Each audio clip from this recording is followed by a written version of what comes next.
Of Bengal అని బెంగాల్ దుఃఖదాయిని అని పిలిచేవాళ్ళు. ఈ పాయింట్ గుర్తుపెట్టుకోండి. అంటే ఏమని పిలిచేవాళ్ళండి? బెంగాల్ దుఃఖదాయిని, సారో ఆఫ్ బెంగాల్, ఆ బెంగాల్ దుఃఖదాయిని, బెంగాల్ దుఃఖదాయిని, సారో ఆఫ్ బెంగాల్ అని పిలిచేవాళ్ళు. ఏమని పిలిచేవాళ్ళండి?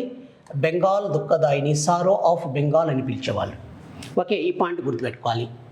తర్వాత ఏం చేసిందంటే ప్రభుత్వం 1948లో 1948లో ఇక దామోదర్ వ్యాలీ కార్పొరేషన్ అనే దాన్ని ఏర్పాటు చేయడం జరిగింది. డివిసి అంటారండి దాన్ని. డివిసి అంటే ఏంటండి? దామోదర్ వ్యాలీ కార్పొరేషన్ అంటారు. డివిసి అంటే దామోదర్ వ్యాలీ కార్పొరేషన్ అంటారు. ఈ దామోదర్ వ్యాలీ కార్పొరేషన్ ఎప్పుడు ఏర్పాటు చేశారు? 1948లో ఏర్పాటు చేశారు. ఇది ఎలాంటిది దామోదర్ వ్యాలీ కార్పొరేషన్ అంటే ఫస్ట్ రివర్ వ్యాలీ కార్పొరేషన్ అండి. ఫస్ట్ రివర్ వ్యాలీ ఏ ప్రాజెక్ట్, భారతదేశంలో మొట్టమొదటి రివర్ వ్యాలీ ఏ ప్రాజెక్ట్. భారతదేశంలో మొట్టమొదటి నదీలోయ ప్రాజెక్ట్ ఏదంటే దామోదర్ వ్యాలీ కార్పొరేషన్. ఎప్పుడు ఏర్పాటు చేశారండి? 1948లో ఏర్పాటు చేయడం జరిగింది. డివిసి అంటే దామోదర్ వ్యాలీ కార్పొరేషన్ అని అర్థం.